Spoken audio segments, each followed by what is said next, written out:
12th மேக்ஸில் exercise 7.3ல first some தான் பார்க்க போகிறோம். ரோல்ஸ் தியரம் நாட் அப்ளிகபிள் இந்த ஃபாலோயிங் ஃபங்க்ஷன் சொல்லி கொடுத்துருக்காங்க. ஃபஸ்ட்டு ஃபங்க்ஷனை எடுத்துக்குவோம்.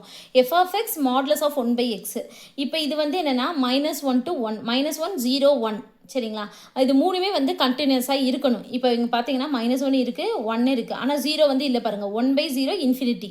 அப்போ இது வந்து நாட் எக்ஸிட் மட்டும் இது வந்து ரோல்ஸ் தியரம் இஸ் நாட் அப்ளிகபிள்னு போட்டுடலாம். அடுத்து F of X is equal to tan x ரெண்டாவது ஃபங்க்ஷன் சரிங்களா. இது 0 பை அதுக்கு நடுவில் என்னது π/2 இருக்குது. அப்போ 0 போட்டோம்னா tan 0 0 tan π/2 இன்ஃபினிட்டி. அப்போ இதுவும் வந்து கிடையாது. மூணாவதாக வந்து என்னென்னா எஃப் ஆஃப் எக்ஸ் இந்த இருக்கா. இப்போ இது வந்து 2 3 4 5 7 இந்த மாதிரி தான் இருக்குது. அப்படின்றப்ப இது எஃப் ஆஃப் எக்ஸ் வந்து கண்டினியூஸ், இது டிஃபரன்சிபிள். ஏன்னா டிஃபரன்ஷியேட் பண்ணிட்டோம் சரிங்களா. இது கீழே 0 இருந்தால் தான் இன்ஃபினிட்டி, இது இல்லை. அப்படின்றப்ப இது ஏன்னா 0 வந்து இதில் இல்லை அப்படின்றப்ப இது வந்து டிஃபரன்சிபிள்னு போட்டுட்டு அடுத்து F of two F of இது ரெண்டுமே வந்து நாட் ஈக்குவல்ட்டாக இருக்குது, சேமாக இல்லை. அதனால இந்த ரோல்ஸ் தியரம் வந்து நாட் அப்ளிகபிள்னு போட்டு முடிச்சோம். அவ்வளோதான் சம். தேங்க்யூ.